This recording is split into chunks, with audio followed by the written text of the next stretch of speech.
A Missouri doctor who mysteriously went missing over a week ago has been found. John Forsyth was last heard from May 21st.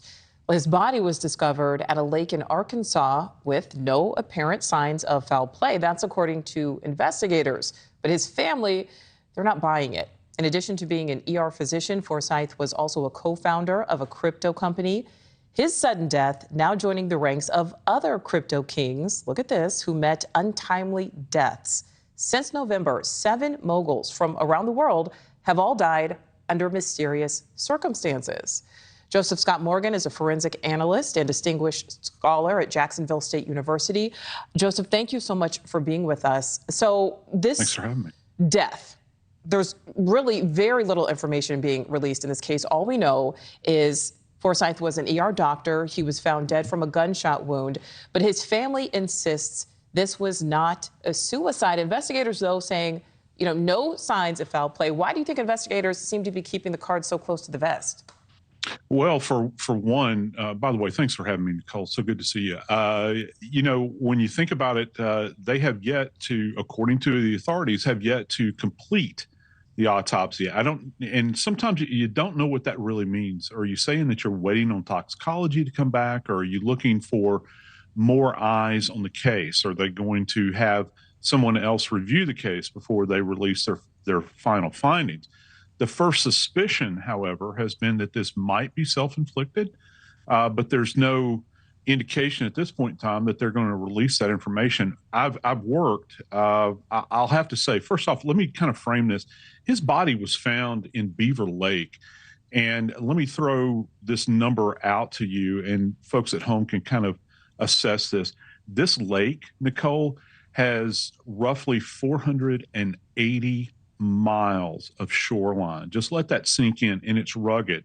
It's in the Ozarks. It's a beautiful place, recreational lake, fishing, that sort of thing. There's multiple points of entry to get into the lake with boat ramps and all these sorts of things. The question is, how did he get out there? I've worked cases where people have actually walked out into lakes and shot themselves.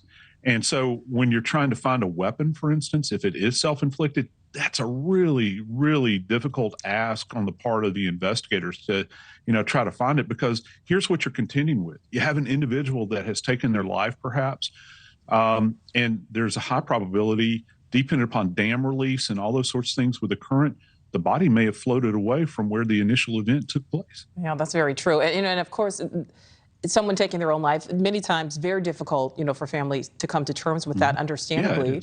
Yeah, but there are some other concerning details that have come out about this, because family members are saying that Forsyth was previously kidnapped, but he never filed a police report because he still felt that he was in danger. So how could that potentially factor into this investigation?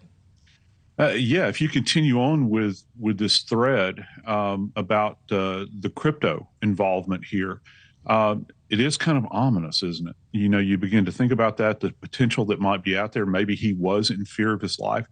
But, that's troubling that nothing was ever filed regarding that. So it's really hard to substantiate that, because, look, when a kidnapping occurs, it's essential that investigators get on this immediately, because any of that initial information at the point of contact where this event would have taken place is essentially gone at this point in time.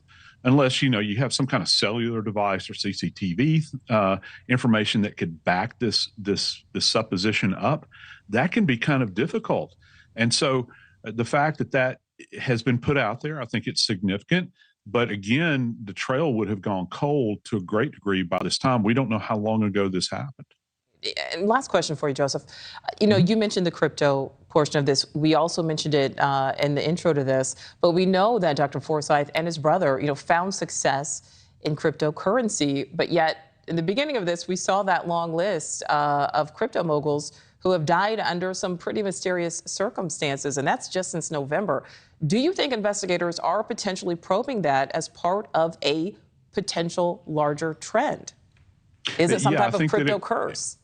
Yeah, and I think that it would be unwise for them not to. In forensics and investigations, we look for patterns of things, and it would You know, if we can recognize this pattern, certainly the authorities have, and these cases have taken place all over the place. You know, you have the image of Bob Lee there. That I think that occurred in San Francisco a few weeks ago. This is a nationwide event, maybe an international event. So I think perhaps the feds could take an interest in this to try to see if there's any kind of linear connection between many of these. Yeah, we'll see what happens. Again, I do want to reiterate, right now investigators are saying there are no signs of foul play. Mm-hmm. We will check back with you if that is updated and changes. Joseph Scott Morgan, appreciate your time. Thank you. Thank you for watching. Go to newsnationnow.com to find News Nation on your television provider. And don't forget to click the red subscribe button below to get more of News Nation's fact-driven, unbiased coverage.